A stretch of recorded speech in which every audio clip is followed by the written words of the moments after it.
Hello friends, हिल India channel में आप सभी का स्वागत है। और IBPS RRB office assistant multipurpose scale first second and third का नोटिफिकेशन आ चुका है।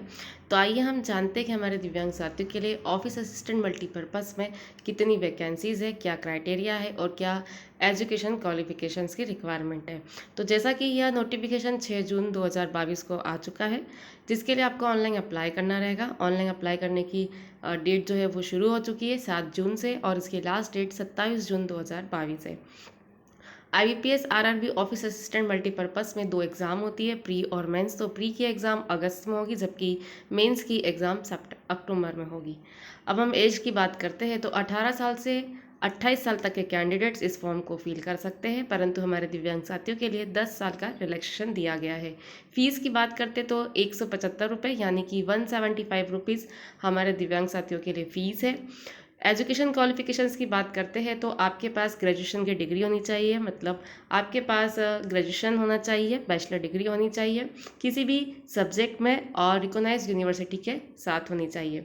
ऐसे कैंडिडेट्स जिनका ग्रेजुएशन चल रहा है या अभी जिनका रिजल्ट नहीं आया है, तो वह कैंडिडेट्स इस फॉर्म को फिल कर सकते हैं, परंतु आपका रिजल्ट जो है वो 27 जून 2022 से पहले आ जाना चाहिए, तो आप इस फॉर्म को फिल कर सकते हैं। साथ ही साथ लोकल लैंग्वेज का आपके पास नॉलेज होना चाहिए और कंप्यूटर का भी नॉलेज होना चाहिए। अब हम बात करते हैं कि हमारे डिसेबिलिटी पर्सन्स के लिए क्या कैटेगरी, मतलब कितनी कैटेगरीज है। तो यहाँ पे 4 कैटेगरीज है: OC कैटेगरीज, VI, HI और ID कैटेगरी। तो OC कैटेगरी के अंदर सेरिब्रल प्लासी और बोनापन, ऐसी कटिंग विक्टिम्स, यह सब OC कैटेगरी में है। VI जिसमें ब्लाइंडनेस और लो विजन है। HI में deaf and hard of hearing person है, जबकि ID में specified learning disability, mental illness और मल्टीपल डिसेबिलिटी ID कैटेगरी में है। अब हम बात कर लेते हैं कि स्क्रैप की गाइडलाइन क्या है। यदि आप राइटर लेते हैं, आप राइटर के लिए एलिजिबल है, तो आपके पास उसके लिए क्या गाइडलाइन होनी चाहिए। तो राइटर आपको खुद को ऑन कॉस्ट पे करना रहेगा। ऑफिस असिस्टेंट मल्टीपर्पस की पोस्ट के लिए राइटर जो है वो किसी भी एकेडमिक, मतलब स्ट्रीम से हो सकता है, वो किसी भी सब्जेक्ट से हो सकता है। परंतु जो ऑफिसर स्केल फर्स्ट सेकंड जो है, उसके लिए जो राइटर है उसका सब आप जिस भी ऑफिसर के लिए भर रहे हैं, मतलब स्पेशल जिस पे भर रहे हैं, जैसे आप यदि लॉ के लिए भर रहे हैं तो आपका राइटर लॉ स्ट्रीम्स का नहीं होना चाहिए, वो किसी और सब्जेक्ट की उसकी पढ़ाई की होनी चाहिए। लेकिन ऑफिस असिस्टेंट मल्टीपर्पस के लिए स्क्राइब जो है वो किसी भी एकेडमिक से हो सकता है। अब हम यदि बात करते हैं तो यदि आप राइटर लेते हैं तो आपको 20 मिनट्स का एक्स्ट्रा टाइम 1 आवर के अकॉर्डिंग दिया जाता है। जैसा कि मैंने पहले बताया कि ऑफिस असिस्टेंट मल्टीपर्पस में 2 एग्ज़ाम होती है, प्री और मेंस। तो प्री एग्ज़ाम जो होगी उसमें 2 सब्जेक्ट होंगे, रीजनिंग और न्यूमेरिकल एबिलिटी। रीजनिंग जो कि 40 क्वेश्चन 40 मार्क्स के, और न्यूमेरिकल एबिलिटी में भी 40 क्वेश्चन 40 मार्क्स के। इस तरीके से 80 नंबर का एग्ज़ाम होगा, 80 मार्क्स के लिए, 80 क्वेश्चंस के लिए। और इसका टाइम जो है वो कंपोजिट टाइम 45 मिनट्स का, यानी कि आपको सब्जेक्ट वाइज यहाँ पे टाइम डिफाइन नहीं किया गया है। टोटल 45 मिनट्स में आपको दोनों सब्जेक्ट करना है, ऐसा किसी भी सब्जेक्ट के लिए स्लॉट तय नहीं की गई है। अब हम बात करते हैं, यदि आप प्री में पास होते हो तो आप मेंस के लिए एलिजिबल रहेंगे। मेंस की एग्ज़ाम, मेंस में जो है वो 5 सब्जेक्ट होते हैं: रीजनिंग 40 क्वेश्चन 50 मार्क्स के, कंप्यूटर नॉलेज 40 क्वेश्चन 20 मार्क्स के, जनरल अवेयरनेस 40 क्वेश्चन 40 मार्क्स के, इंग्लिश और हिंदी इन दोनों में से किसी एक सब्जेक्ट पे आपको चॉइस करना रहेगा, जिसमें 40 क्वेश्चन 40 मार्क्स के रहेंगे। न्यूमेरिकल एबिलिटी जिसमें 40 क्वेश्चन 50 मार्क्स के रहेंगे। तो इस तरीके से यहाँ पे 5 सब्जेक्ट रहेंगे मेंस में। 200 नंबर का पेपर रहेगा और 200 क्वेश्चंस रहेंगे। टाइम फ्रेम यहाँ पे 2 घंटे रहेंगे, वो भी कंपोजिट। अब हम यहाँ बात करते हैं प्री और मेंस में नेगेटिव मार्किंग है क्या। तो नेगेटिव मार्किंग दोनों में ही है, प्री और मेंस में, जो कि 0.25 नेगेटिव मार्किंग है।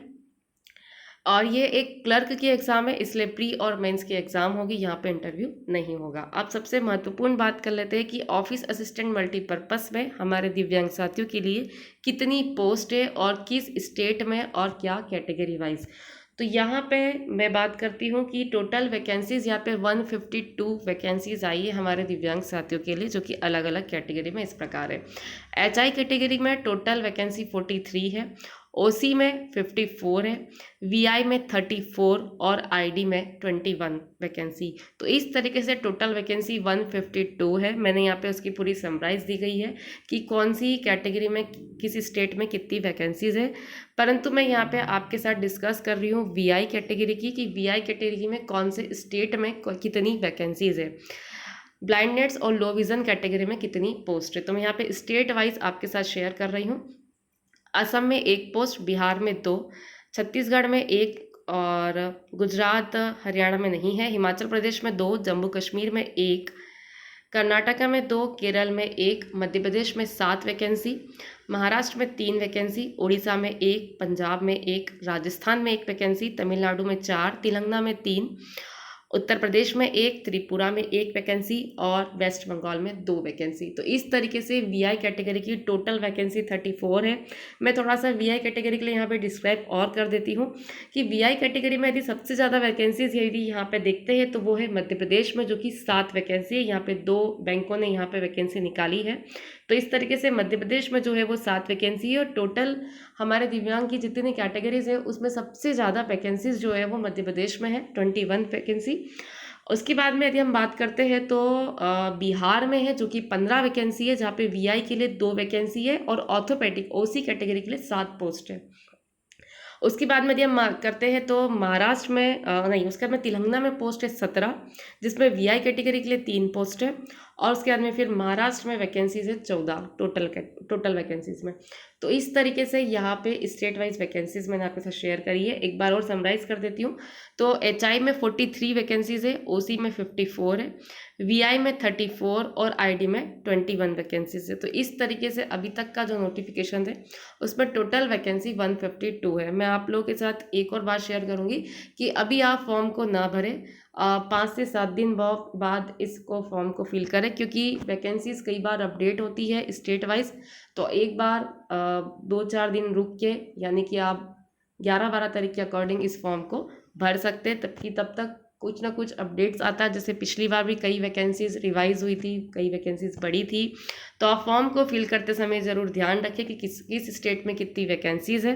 तो यह पूरा notification office assistant multipurpose RRB का था। आई होप आपको यह कहीं ना कहीं ज़रूर मदद करेगा।